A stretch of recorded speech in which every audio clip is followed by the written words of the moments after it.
All right, y'all. Hey, give me just a second. We're going to do our administrative stuff here. Make sure we are putting everything where it's supposed to. Facebook always likes to give us a hard time getting started. Doesn't like us at all. We'll have to come back over here. Woohoo! Hey guys, how's it going? So, hello, welcome back to our Thursday night Greenville GAB at 8 p.m. Hello, you know who I am, but you don't have any idea who this guy is. So, if you're joining us tonight, do me a favor, put in the comments who you think it is. Hold on, I'm fixing it. There it is. I got it. I got it. See, this is the problem. Okay, here we go. All right, guys. Well, hello, welcome, and I need to introduce my friend. So this is probably one of the, I don't know, everybody knows him, yet being able to say, like, do you know who does the best home inspections in the upstate? And I don't just say that. I mean, I know it. Been in there a while. So this is Dave Adams, and he runs one of the best home inspection companies called ProTech Inspections. Welcome. Thank you, Aubree. We'll never match your energy, but thank you for having me. I'm so excited to have you. And you are our first in-person guest here on the show. So I am super excited because one, it gets kind of lonely doing the show here by myself sometimes. Well, so, you know. I figure, I'm going to treat you like you treat your clients. Very personal attention. You're involved in the details, and you asked me to come. So I felt like that was worthy of making the sacrifice to be here. Well, thank you. Thank you. Appreciate that. So you guys that are just joining us, do me a favor and do Dave a favor. Go over into the comments and let us know where you're watching from. Introduce yourself, so on and so forth. Dave, we have a couple people that show up here week to week, and we get to know them through the comment section, and we have live questions. Okay. And it's a live question and answer. So here's what we're doing tonight. Yes, it's going to be our normal conversation. We're going to talk real estate, but because Dave is an expert when it comes to inspections, I specifically wanted to bring him on so that we could get an insider's look that's more than just me from the home inspection viewpoint, but then also for you guys that have specific questions on, the age of the house or new construction. I know that's a huge conversation, and just kind of get what your viewpoint is about. I know that you've been in the real estate world for how long now? Almost 10 years. Almost 10 years. Mm-hmm. So, man, I'm almost there. I'm almost 9 years. Yeah, she hates me telling this story. No!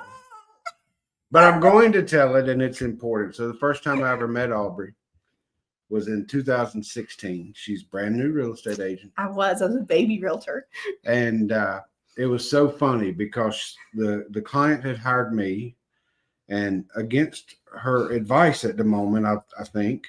Oh, no. And she showed up and said, "Who are you?" And this house was a train wreck.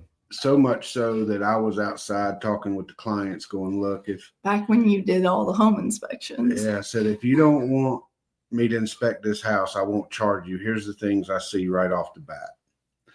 And there's very few homes that we do that with, because obviously we're in the business to make money. But that was in 2016. And I looked before I came. Oh, no. That was actually September 17th, 2016. Oh. And we did like one other buyer for her, and then we mostly did sellers for her. until January the 10th. What year? 2020. That's exactly right.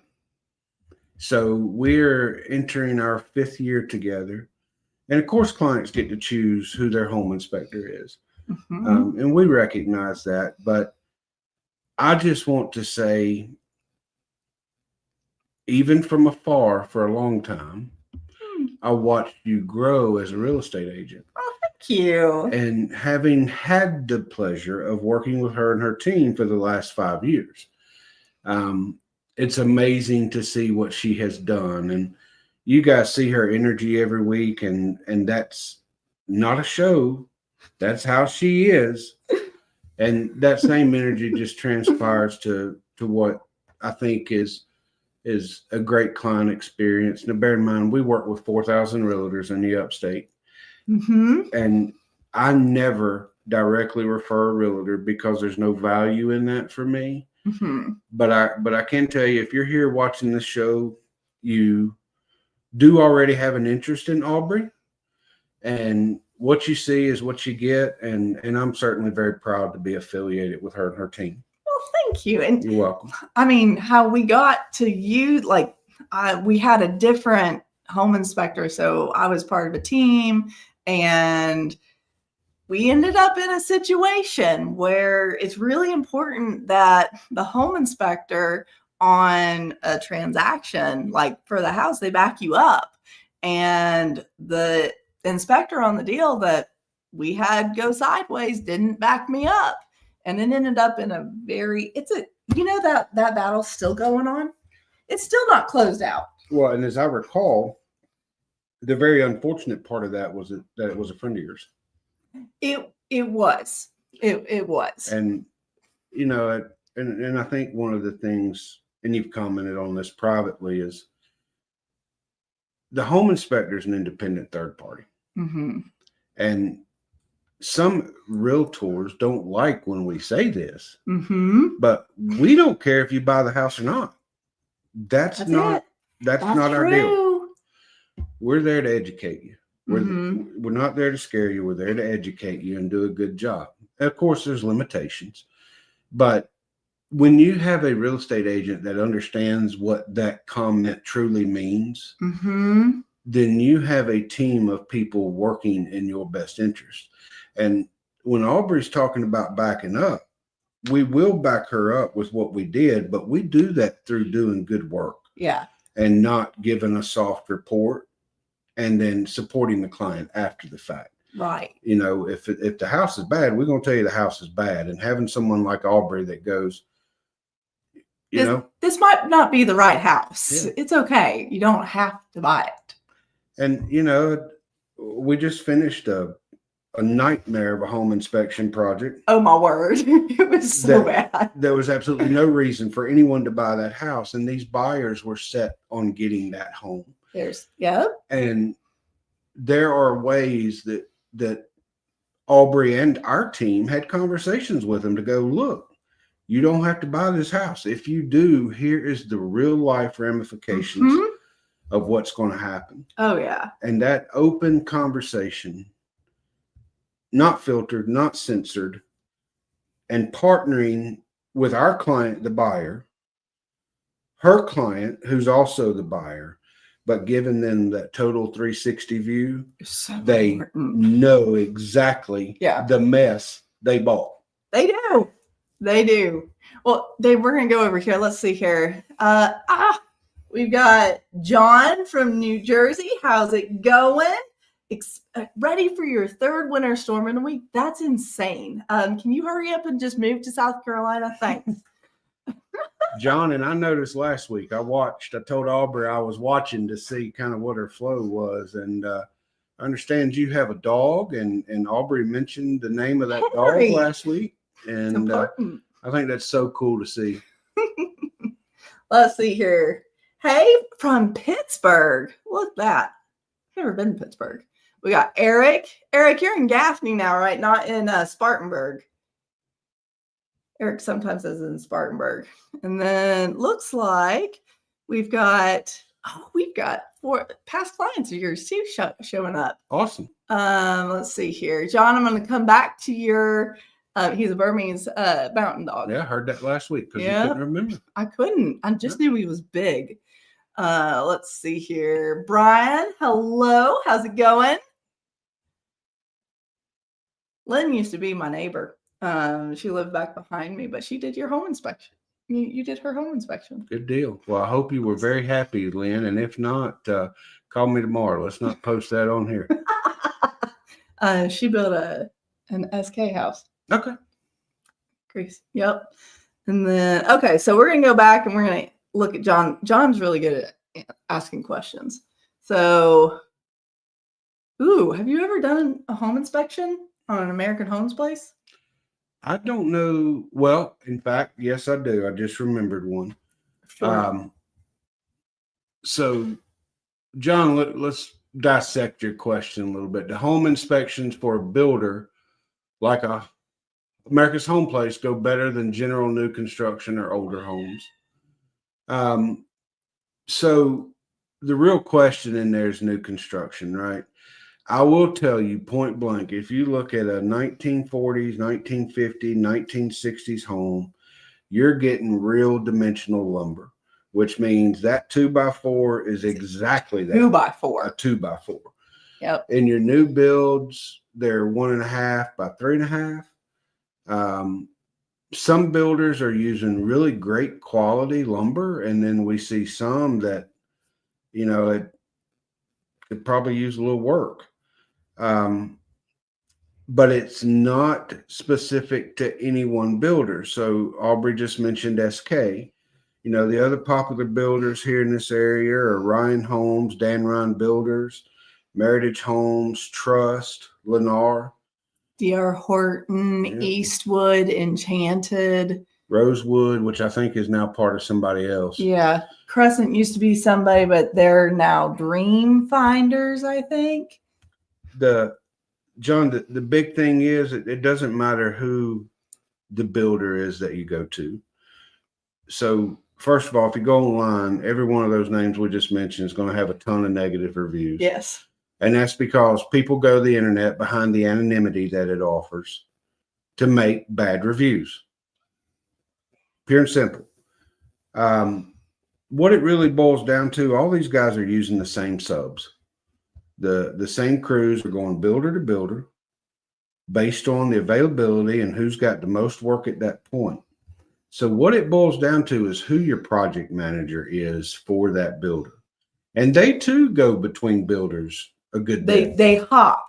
There are builders that are at they'll be at D.R. Horton this week, and in 6 months we'll find them at Meritage. Mm-hmm.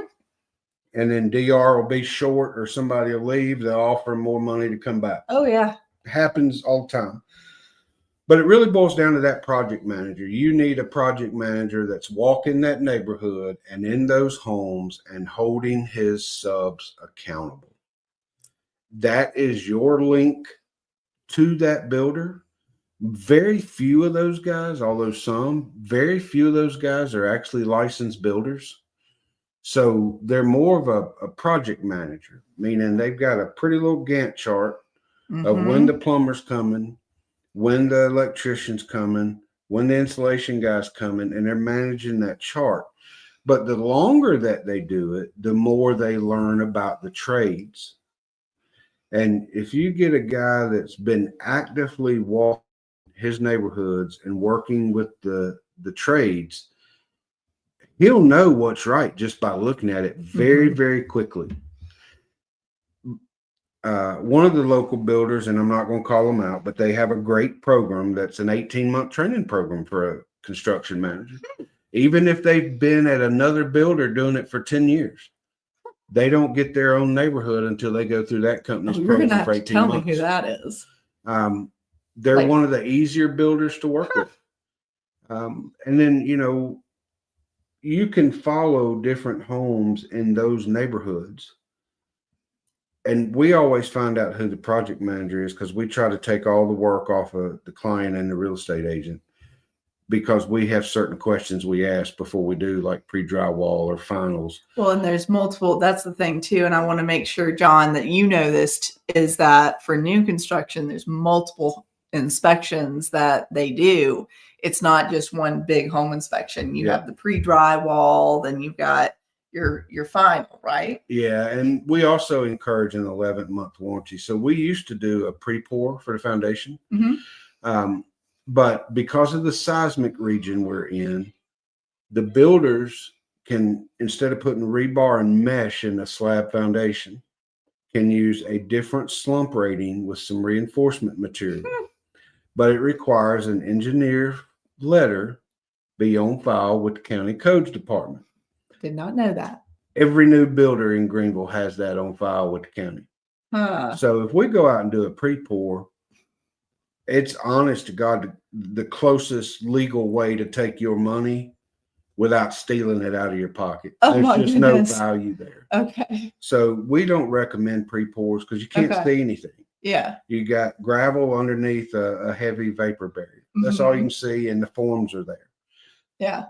We would rather see the client do the 11th month, because if you've ever bought a new home, you know that the builder's going to tell you to close, especially if it's at the end of a business quarter. Close, close, close. We'll fix it all afterwards. Yep. And then for 90 days, you never hear from them again, even though you have a 30-day punch list or 90-day punch list or 60, depending on the builder. You never see them again. No. So we find there to be a lot of value in that 11th month warranty, so that you have a written document by which you can hold that builder accountable of things that were wrong before that bumper to bumper warranty ran out. Much more value there for the client. Yeah. Than looking very at much. And a slab that you can't see. Well, and the 11-month one, I mean, the builder's going like this. They're dealing with 50 other things. So having you coming back through is really important. Well, and look, the county tries to do a good job too. But the bottom line is we are growing so much in this area that there's not enough county building inspectors. You know, I've seen them, and this was several years ago, and the same thing holds true today. They issued a CO, which is a certificate of occupancy, for a house that had no appliances. The water tap to the main water wasn't hooked up, and there was no gas meter. Oh, no. I was there when they did it. My goodness. So, and it's also they could close. They wanted to close the next day, and the people closed. We were talking about that earlier. Like, builders, sellers, it doesn't matter. Like, people get real, like, bullish. You have to do this. Well, the truth of it is you don't have to do anything.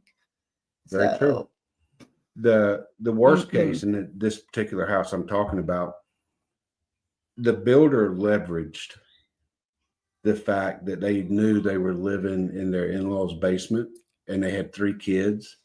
Now, I've never lived in my in-laws' basement, but I can promise you that's not my idea of a good time. Nope. So same. The builder leveraged them to get them out of the in-laws' basement to get them to close. And it was December 31st. Oh, my word. Just doing it to close it out. That's so frustrating. They probably are out so much money. You know, and a lot of there's a builder every once in a while, maybe early, right? I don't know what you're talking about. Will no longer let their project managers talk to us for scheduling. They also don't like to talk to my transactions coordinators. And, you know, I will tell you point blank, this is what I tell project managers. Look, you're selling a widget. Everybody's selling a widget. The way you sell more widgets is you give people a great experience. Yes. And these people are buying their home. They're spending, you know, the average number of what, Aubree, is just shy of 400,000 now?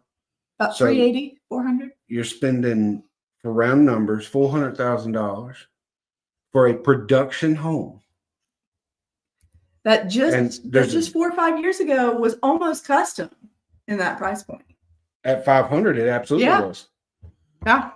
So we're all there for the same reason, aren't we? And us, we're trying to give them the absolute best home they can get for their money. Yeah. To fight us or argue with us about it, or to try to keep us out, what's your why? Yeah. Here's another example, Aubree, and this is why you need to be careful when you choose your builder. And I will tell you, just like we have good real estate agents, we have very good builders here. I agree with you. We have some even in the very production good world. builders. There are a lot of good people with these folks that use us for their own home inspections. That's saying something too. Well, it's because they trust us. And they don't always like it. But today I was working with a local realtor, and they ordered a septic inspection on a brand new build. Okay. I always recommend a sewer scope because they're running skid steers and stuff over the sewer lines. And I remember you telling me that. Yeah. And I was like, why are we doing this? Yeah. Yeah. 70 to 80% of them at sewer line will be crushed. But this particular one, they opened the septic tank. Okay. So when Dale was out there opening the septic tank, they cut through the water line. The water line was ran across the top of the septic tank, which you cannot do. Well, even though it's wrong, Dale broke it, Dale fixed it. Okay. Right thing to do, right? Correct. The builder, now it was pouring down rain when they did this. Yeah, it's been raining for days. So they salvaged the sod that they could. Okay. Put it back on top, removed what they could before they ever dug, because this tank was below 2 foot, so they had to use an excavator to dig it. Okay. The builder is now refusing to repair the sod because he says they had no reason to get a septic inspection anyway, so they can put it back like they found it. It's a fiduciary duty. It's your due diligence to go and do that. Well, I'm just telling you, my good friend Dale Wilson, guys, is going back out there once it dries out. Yeah. To regrade that area and replace the sod. Because it's the right thing to do, and the builder has no interest in doing it. Now, this is not a big builder. This is a little one-off builder kind of thing. But it's so short-sighted. What experience are you leaving that client with? Yeah. And that's probably the reason he's a little small one-off builder, because he's treated other people that way. Yeah. Oh my goodness. Okay. So here's the thing. Whenever you are, our people are looking at doing the relocation and figuring out, okay, is this what we want to do? And the builders, that's the experience that I pull from. And because I know a lot of the builders, I don't know all of them. I know you run across everybody. You can't do the amount of home inspections you do in our area without running across everybody. We come in contact with a lot of people. Yeah. And unfortunately, we leave some poor impressions, but mostly positive. And it's because we advocate for our clients. Nobody's perfect. The builders don't like us advocating. No. Builders, and that's one thing, like one reason why I wanted to have this conversation was because so many of our people are looking new construction. A third of our market is new construction. And so being able to say, okay, how do we do this well? And how do we look out for our clients? And whenever they choose to go with a builder that maybe yours truly has some experience with, or like there's good ones, there's not so great ones. They might build a really pretty house, but it's gonna break in 5 years. Well, here's what they all tell you. We have our own inspector. They say that. That inspector is a fit and finish inspection. The prettier you make it, the better it looks. But the fit and finish guys, it's two companies. One's quality, one's 2M. And they go in to look at pretty stuff. They don't run the water. They don't look under the sinks. They don't turn the dishwasher on. They don't turn the heat and the air on. Yeah. They don't check that it's been started up. They don't go flush the toilets. They don't go walk around outside and make sure that everything's They're not checking outlets. They're not looking at the grade. Mm-hmm. They're looking to make it pretty because that's what people's eyes gravitate Mhm. to. And the problem is they're charging a premium for this stuff. So I'm going to come back over here to the comments real fast to see.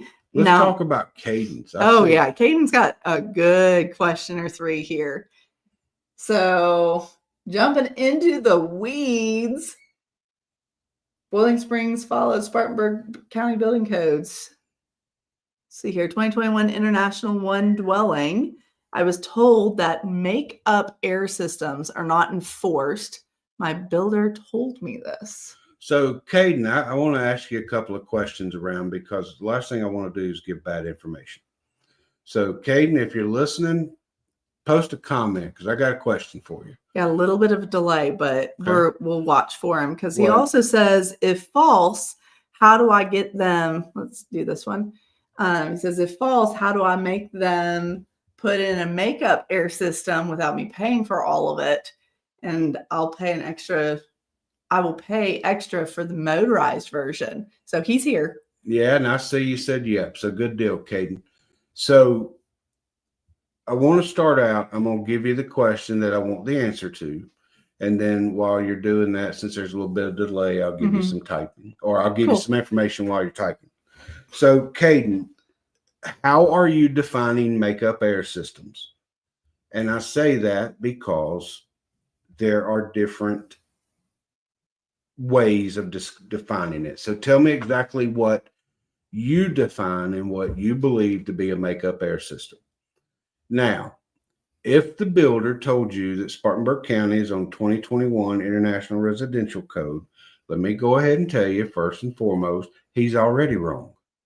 Oh. So counties are way behind what current codes are. Now, as a home inspector and as a code certified inspector, which important, I think I'm the only one in the area. Really? Yeah. It's a whole different set of classes. Okay. So we have the luxury of paying about $1,200 every 3 months to get the latest code updates. Okay. That's how often they change. International Residential Code is what is used in South Carolina. But the uniform plumbing code is used, not the international code. So you have to know nuances like that. The way that comes into difference is a lot of home inspectors around here will put, you have PEX at the top of your gas water heater. That's not allowed. Okay. You need to fix that.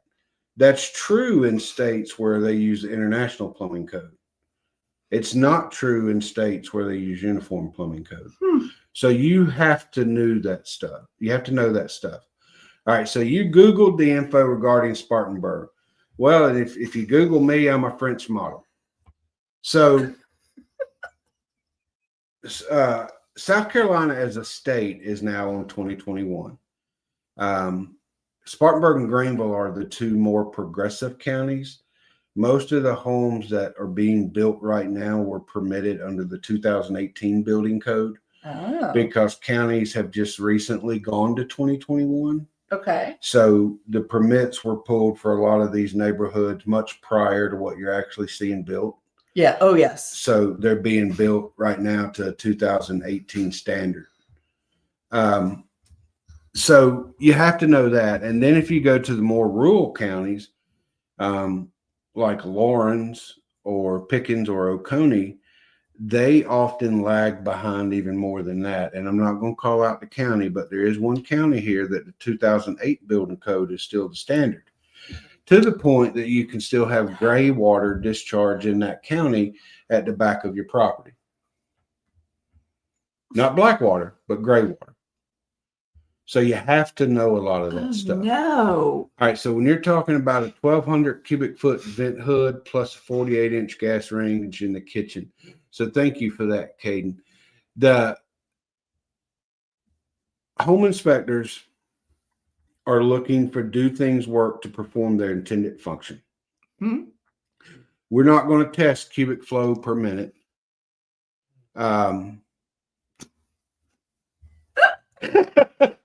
Great, Aubree. Thanks. Well, you know.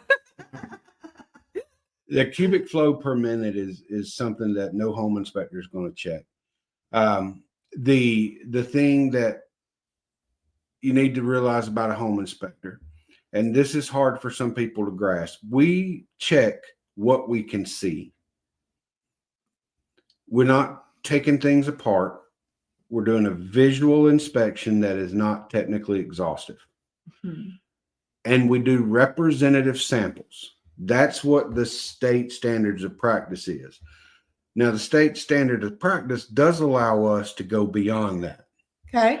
Cubic flow per minute is not one of those. What we do to go beyond that is like using the same electrical circuit analyzers that an electrician would use, because it tells us more about the circuit. Using thermal imaging. If we see a stain on a ceiling, we want to know if it's wet, and the temperature differences will tell us that. So you need to think of your home inspector like your general practitioner, your family doctor that you go to for everything. And in our reports, it's going to say, if we don't know, it's going to say you need an HVAC guy or you need a plumber. Now, we have a list of those that we rely upon, and Aubree has her own list. And like that horrible deal we just talked about, we used our people and Aubree used her people, and Aubree found a third person. Oh, we were at 5 different roofers. We were at, right now we're at 3 different HVACs. It's closed, by the way, and then 2 different septic people too. So due diligence has been done. The thing is, though, we don't want to refer you to somebody. We want to own our work. And that's one of the differences in us. We will say, this is wrong.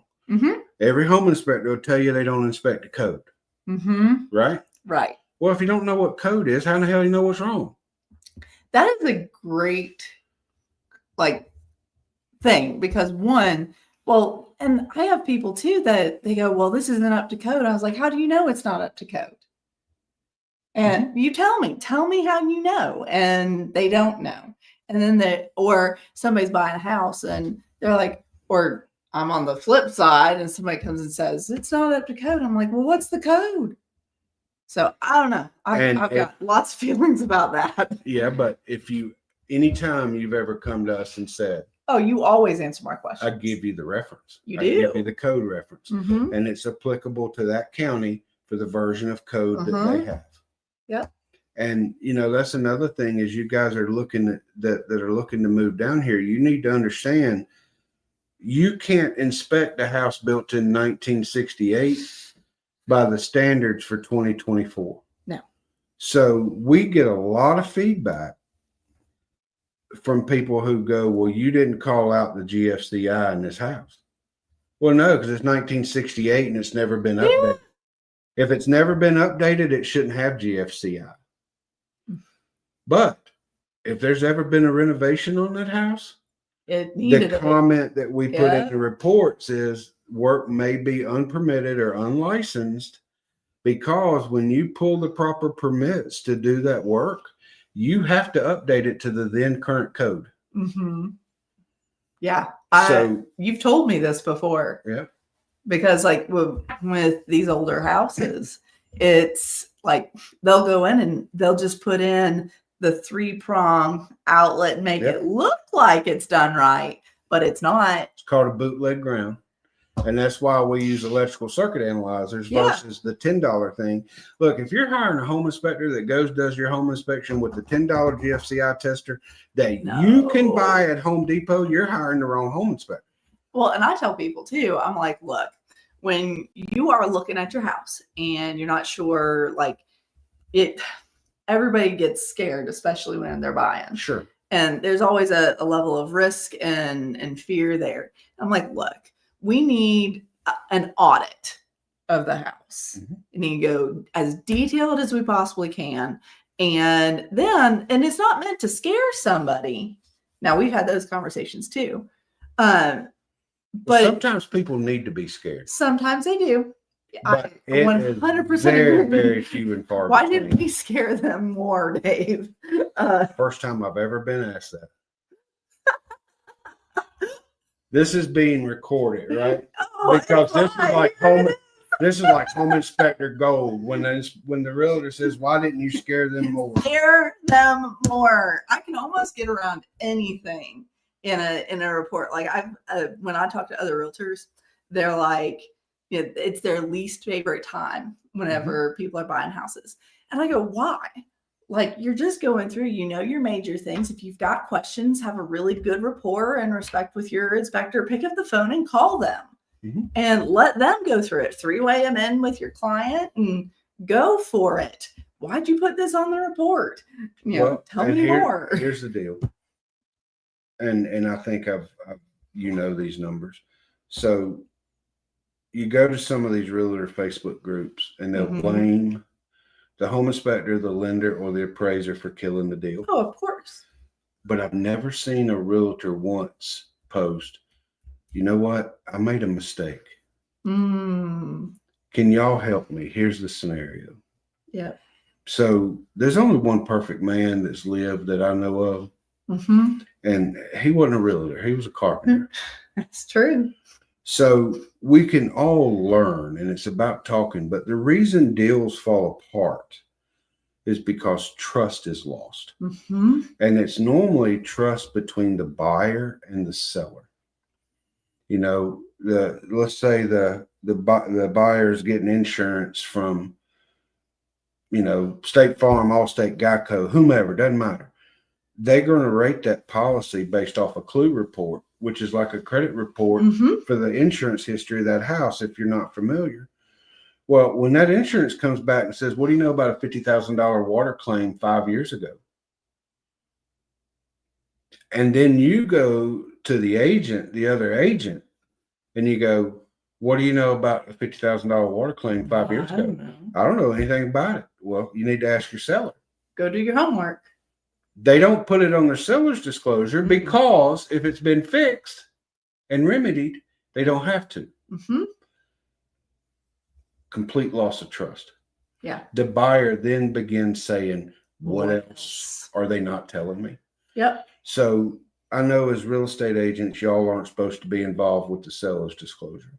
And I get that. I totally do. But I encourage each of the realtors, when you're listing a home, to go, look, if there's anything you think might come up in the last 7 years of this house, you pull it, you put it on there. Tell what happened, put it up front. Because people can handle that. They know water lines break. They know water lines freeze. Yeah. They know hailstorms come. Yeah. Just get in front of it. I tell people, when you buy a house, be prepared. Murphy comes to visit. Yeah. And if you know and you've done what you've needed to for before you move in, I mean, at least you know kind of what you're walking into. Some more than others. People say, "Well, I just thought that was a CYOA comment in the inspection report." No. We don't put anything in their CYOA. If we put in there, it's an aged unit for your HVAC. And it's 14 years old. We're putting in there it's aged and it needs to be serviced and cleaned for one reason. Get an HVAC guy out there. He will measure the electricity and voltages of the capacitors. He'll measure the pressures, and he can tell you what is going on with that unit. Yeah. Because I guarantee you, if that unit is 14 years old and you close on that house in 60 days, in 75 days, it's going to quit. Yep. That's just Murphy's Law. Now, I will say, I had Murphy's Law show up in my house back when we had to turn on the heat for the first time. Yeah. But it wasn't because the unit was bad. We had a rat. Yeah, and we had one last year. It was a team in your office. Over here. Look, karma, you know what they say about karma. We paid $3,300 to a client last winter or last spring. And let me tell you this, in every home inspector's report, you're going to see the limit of liabilities, the cost of the inspection. There's a Supreme Court ruling with the South Carolina State Supreme Court. The case is Gladden v. Boykin, that upholds that limit of liability specifically in a home inspection contract. So this person paid $475. That's all we needed to give them. Yeah. But we paid for half of the HVAC unit based on the fact we missed something and they were going to get beneficial use out of it. Mm-hmm. So we struck that deal. Now, what did we miss? We had heat. Yeah. When their HVAC guy come out, because their air conditioning wouldn't come on, remember I told you we wouldn't take stuff apart? Uh-huh. The flipper had removed the guts of the unit and just had the electric heat strip in there. So it looked like it was working, and they had rewired the thermostat so that the emergency heat light would come on. I remember you telling me this. Now, here's the beautiful part about karma. When we called around getting prices to the HVAC guys to figure out how we could get this client the best deal to save them and us money. Yeah. From someone that we trusted. Because if we're going to spend that kind of money, we're going to make sure the work's done. Right. We happened to come across the HVAC guy who went out there, and the flipper had called him, and he said, "You need to replace this." And the flipper point blank told him, "No, just get the emergency heat working, rewire the thermostat so the light doesn't come on." That is so wrong. And they won't figure it out until spring, and the house will sell before then. Nope. So remember, we don't take things apart. And we're specifically forbidden from taking some stuff apart. Yes. HVAC is one of them because we're not a licensed HVAC contractor. So, we felt horrible about it. Mm-hmm. And we did what I think was the best thing we could do to help the client, but also, as Aubree said earlier, to back up that realtor. Yeah. No. But stuff like that happens, and it's going to get missed. If you're expecting a perfect person, but we do everything we can, and you guys inspected. I think you told me this when we started working more together. Aubree, you sell enough houses, you're going to get sued. It's happened. Before we came along. Yes, before you came along. But I mean, same thing back at you. You inspect enough houses, you're going to miss something.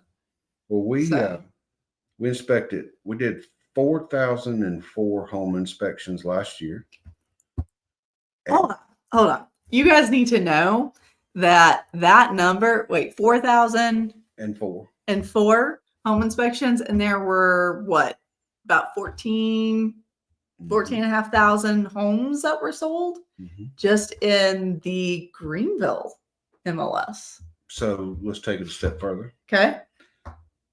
We don't do just home inspections. We have septic guys like we talked about earlier. We have sewer guys for sewer lines. We have in-house chimney inspectors. We own our own pest control company, so we do our own termite letters and pest control treatments.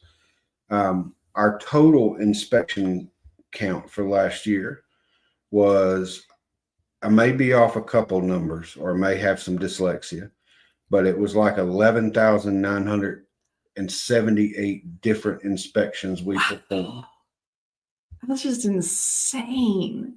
So, I mean, there's not another inspector in the upstate that did anywhere near that number. No. I mean, so one, that's who I'm in business with. Like, I don't want somebody who, we can still hear you. You can still hear me? We're just frozen. It's that French model thing. Oh, no. Why are we frozen, Michael? Starlink. Is it Starlink? It's the internet. Give it a second. It's still there. Do you have Starlink? I do have Starlink. I love it. It's great. Until we freeze midstream here. So I don't know. Well, and Caden, I see you got another question down there. Who else on your team can do code inspections? So we have 16 inspectors, and different ones of us have different certifications, but everybody is trained to do the exact same thing. I don't do very many inspections anymore. What should we do? Hold on, Dave. I'm going to pause you. I'm going to unplug it and plug it back in. We're going to unplug it and plug it back in. Go. Oh no! Here goes. Is it hot? It wasn't Starlink. It wasn't Starlink. No. Oh no! Okay, it should be. You can put it back in mine too. Let's see here. Is it the cam link? Did it crap? Do I need to change my?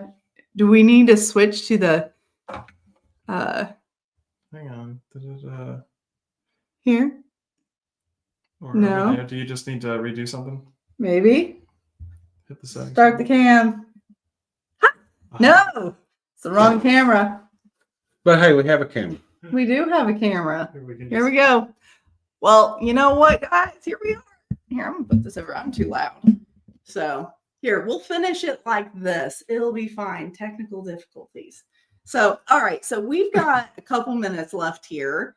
And I'm going to come over here to comments. Bones, come on. Look, what is she saying? So we've got, Adam Heyman's on here. Look at that. Hey, Adam, how's it going? Love you too, my friend. Interviewing Adrian. Adrian and Holly's good people. What'd you interview him for there, Adam? See if he's back on here. Oh, look at Bones. That's a change. He's taken. Bones, he's taken. Come on. Dave, who else on your team can do code inspection, home inspections? You were starting to do that. So anybody can do it. Look, we have QA processes for everything we do before reports go out. And, you know, I had an inspector the other day. He's been with us 2 years. And he said, how many inspections have I done? And the number was 854. Wow. And that was just home inspections.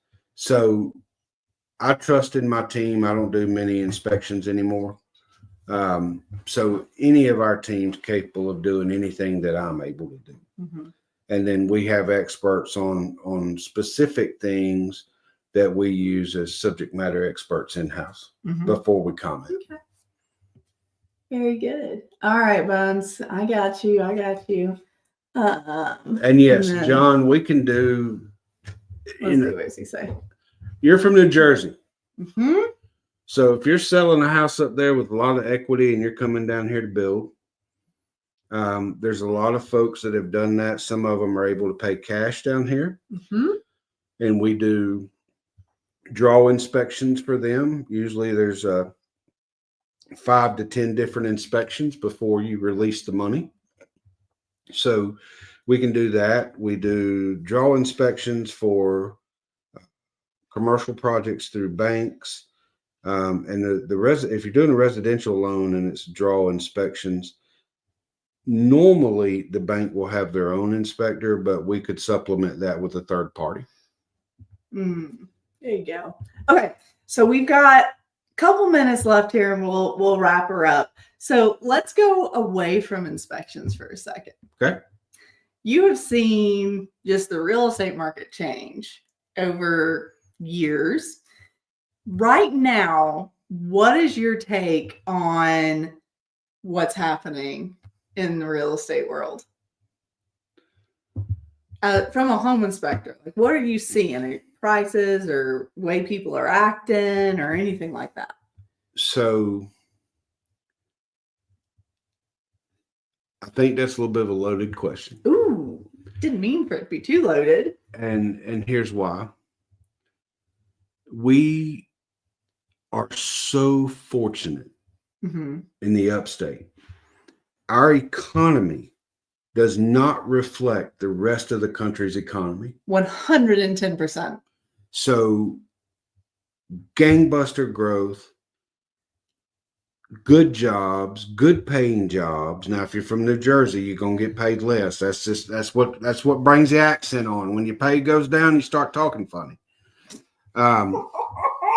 But you know, it's tough to answer. So let's limit it to just the upstate. Okay. Just the upstate. I know you and Brian had a conversation last week about, is it a buyer or seller's market?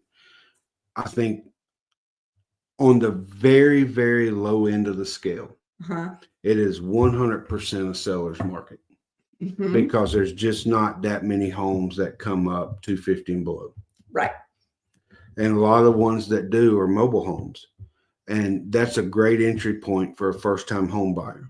It is and you can get good ones You that can. have been kept up and everything. So it's not a bad home. It's not. And you got to start somewhere. And years ago, they didn't appreciate, but some of those that are 20 years old now, some of the selling prices are insane. Yeah. And if you want some land, you can probably get a few acres with it too. I mean, we've got one coming in Spartanburg that's got a little over an acre, and You need a foundation certificate on it already has one. it. Oh, you loser. Hey, You need another one. I need another one. When you get into the,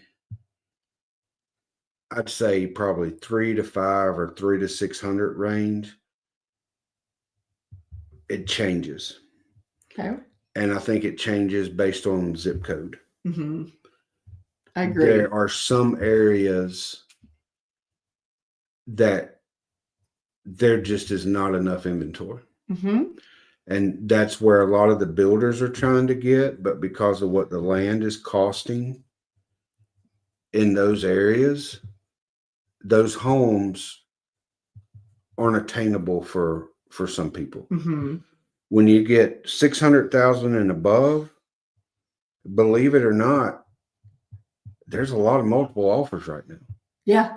And that's across the board, but Yeah. above 600,000 and even up to, I know of some houses at 1.2 that have had multiple offers. No way. And it just astounds me because it's such a small buyer's market. Mm-hmm. Or buyer pool rather. Yeah. But I think the main thing that if you're a buyer and your real estate agent is telling you need to take action, they're not telling you that so you can sell a house.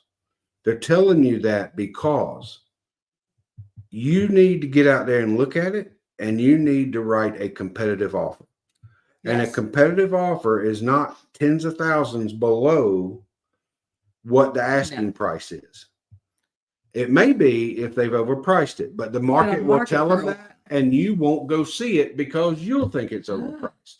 And you should go see it, because if it's perfect, then you can take the offer that's $20,000, $30,000, $40,000 less. Yeah. And that works. Before the price reduction happens. So, real estate agents are sitting back going, hey, the market will tell me if the price is too high. So if you're 14 days on market and you hadn't had any showings, price is probably a little too high. That's when you should work with someone to get in that house to see it. Mm-hmm. And I said someone, but no better person to mention at the moment than Aubree. But that is the real estate market here. Yes. It is not like that everywhere. I think depending on the study, we're either number 4 or number 5 in the country. Oh yeah. And we have been there for years. Mm-hmm. Very much. And all you got to do is drive to work one morning here. And if you've lived here more than 5 years, you'll know how much traffic has changed. Yep. So let's see here. Outside of real estate, for anybody that is looking to relocate here, or they're not from here, maybe you are from here and you are just watching because you wanted to see our pretty faces. What's some place that maybe if you're not local, you wouldn't know about? Favorite restaurant, favorite thing to do, favorite place to go, something like that. Probably the worst person in the world you could have asked that to. Because I literally work all 16 to 18 hours a day. Mm-hmm. Past 3 weekends, I've been running an excavator and a skid steer. So come on, Dave. Let's see. Well, I live in TR, not too far from Aubree. One of the things I don't think a lot of people know about is a place called Pretty Place. Ooh, yes. And they just finished the restoration from the Hurricane Helene damage. Yep. Very, very unique place. Probably the only place you will ever go like it. Mm-hmm. To be able to see the view like that. And sunrise there is a very special moment. Mm-hmm. Favorite place to eat? So I'm north of TR near Highway 11, which puts me about 7 miles from the North Carolina line. Ooh. So my favorite place to eat is Binion's Roadhouse in Hendersonville. No way. Yep. Huh. We have some people that are relocating from Hendersonville right now. So Closest they thing you can probably get know. to Texas State. Really? Mm-hmm. Interesting. Cool. All right. So I knew this was going to come up, and we are at the end. So let's close it out. And y'all, we're going to talk more about this next week, or not next week because I won't be here, in 2 weeks. Thoughts on the hotel at the base of Parrish Mountain. So for you guys that don't know, they have recently announced that there is a new luxury hotel that has been approved to be built at the base of Parrish Mountain. Mm-hmm. I have my opinion. You want mine first? I'll give you mine first because I'm pretty good at this. Oh, cool. Let's see if we align. In this area, you can expect growth and you can expect change. Mm-hmm. It's what powers our economy. Very much. It started when BMW came here, Mm-hmm. and it has not slowed down. I don't see any slowdown in sight. Yeah. What I think is most important is that the growth is managed. Mm-hmm. I don't care if they build that hotel or not. Okay. And nobody called and asked my opinion. Mm-hmm. But I do think as we explore more and more projects like this, the things that should be considered are the managed growth for the area as a whole. Mm-hmm. Now, selfishly, if it screws me up getting from TR to Greenville, Too much traffic. which it will, Okay. especially at Cherrydale Yeah. and along North Pleasantburg. That's why I don't go that way to work. Go to the office. I go down 25. Well, I'm going to East Side though. Yeah. So I think there are definitely merits to it. But I think there's also, I think there's a lot of things that have yet to be proven that they have completely thought this through and managed the impact on the local community. And I realize that's a political answer. It's a very political answer. But I hope they hire me to clear the land. And I hope they hire us to inspect it, Jason. Yes. I'd be completely okay with it in those scenarios. Just kidding. Look, Parrish Mountain is a beautiful place, and It is. it's going to have some negative impacts on that area. I think there's there's pros and there's cons. Well, absolutely. And yeah. you said I'm political. And I'm so pros and cons, like I look at it and I'm like, the other idea, the other approved thing apparently is that they've approved apartments to go in. Same spot. So you either get 700 apartments or you get a luxury hotel. Well, and we get into the affordable housing discussion. I think so, yeah. Apartments are one thing, but if you're looking to buy a house, it has always blown my mind that you can pay $2,500 in an apartment rent every month, but not get approved for a $1,700 mortgage payment. Agreed. It makes absolutely no sense. No. If we're going to invest in housing, we don't have a high transient population, meaning that once people come here, they typically stay. Yeah, I don't send many referrals out. So we need to look at if we're going to build housing, how can we build housing to help young couples and first-time home buyers? Mm-hmm. And a special place in my heart is the generational wealth gap. Mm-hmm. NAR estimates 40% of home buyers in the next few years are going to be Hispanic or Latino. Mm-hmm. We're starting to see trends, especially in the African-American community, where those families are beginning to build generational wealth. Mm-hmm. And, as a servant, which we use home inspections to serve, we have a duty to the young people coming up behind us to give them the opportunity to buy a home. Mm-hmm. That is the American dream. Mm-hmm. And right now, there's a lot of young people that can't. Yeah.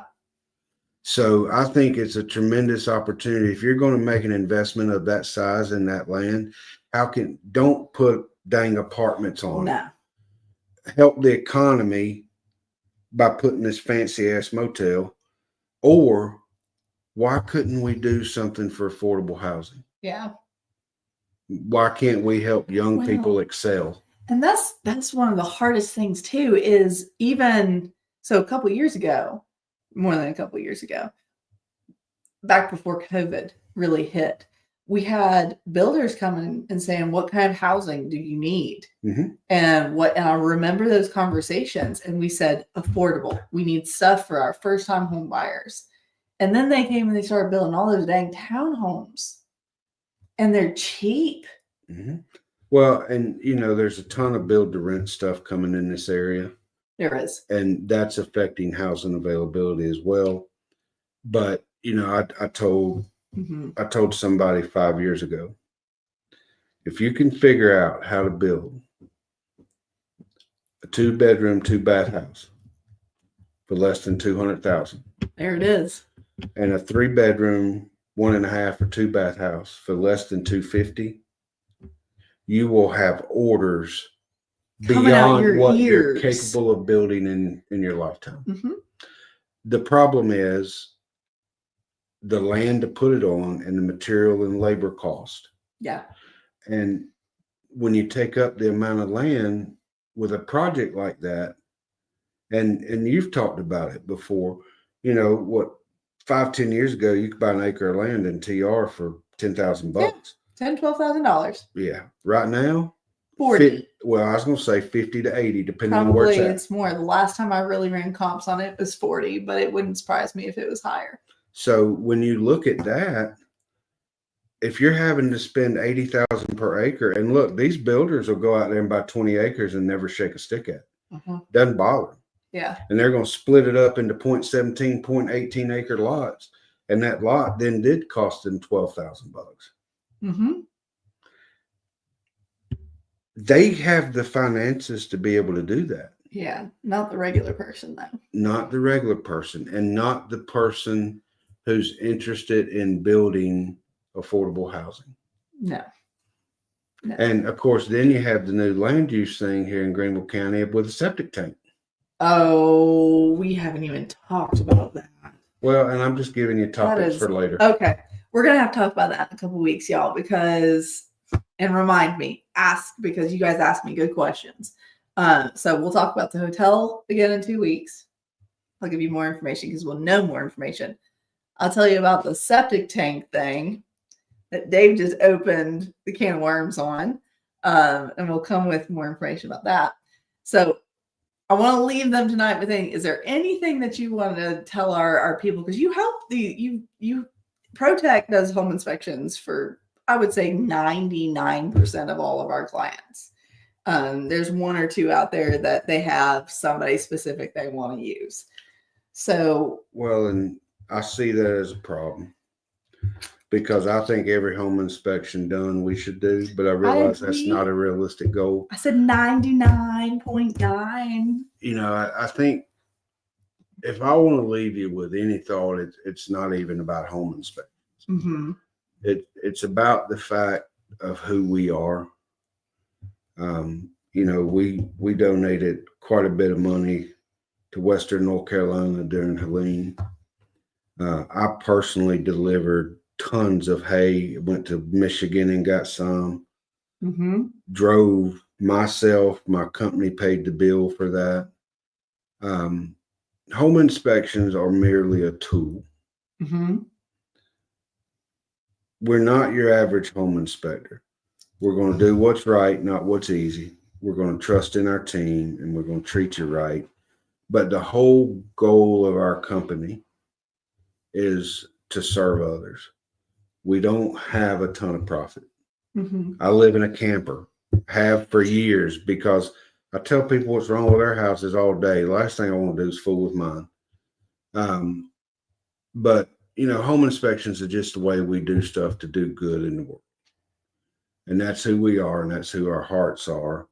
And I'm convinced that with the prayers of my mother and keeping that heart, that's why we've been rewarded to be who we are. Mm-hmm. And that's more important to me. When I die, people aren't going to say he was a hell of a home inspector. No. They're going to remember how I made them feel. Mm-hmm. So if I'm going to leave you with anything, that's my heart for our company and our people, and those of you who are kind enough to trust us. That's so incredibly true about exactly who you are. And that's what I know is really important, who we partner up with, but it's so much more than that. You're a good friend. So it goes beyond business, and it's my life, and you care for our people, my people, and so on. So I've greatly enjoyed having you here tonight. Well, we went over. Thank y'all for sticking with us. We did. Look at this. John wants you to come back. So, well, John, let's buy a house, buddy, and just meet in person. Let's call go. Aubree. And let's see here. And then Jason, they're closing on their house next week. So thank God I ain't the one that closed this week. They're buying with Christy. So okay. Mm-hmm. So and she got off to a slow start, but she's been on fire here lately. My word. Yes. Yeah, what, 15 appointments out here? Yeah. She's been insane. So all right, y'all. Well, hey, thanks for dealing with us through technical difficulties. Then we'll have our camera back up and going next time we're here. We're going to be back in 2 weeks. So we'll do that, and we'll have to plan on having you come back. Throw one more thing out there. Okay. My mother doesn't even have my personal phone number, even though I love her and she is the most gracious woman ever. You can call our office at 864-386-3810. And if you want to speak with me directly, the absolute best and easiest way for me to communicate with you is by email. And that is dave@pro-techinspections.com. I do my own email. Nobody else does it for me. Sometimes I get a little slow to respond. But if you have questions beyond this or you need something, I'd love for you to feel comfortable to reach out. And we'll make sure that we put your information where they can find it. Okay. Or if you can't find it, just reach out to me and I would love to give it to you. So, all right, that's it. Thank you all. Thanks, Thank you, Aubree. Bye.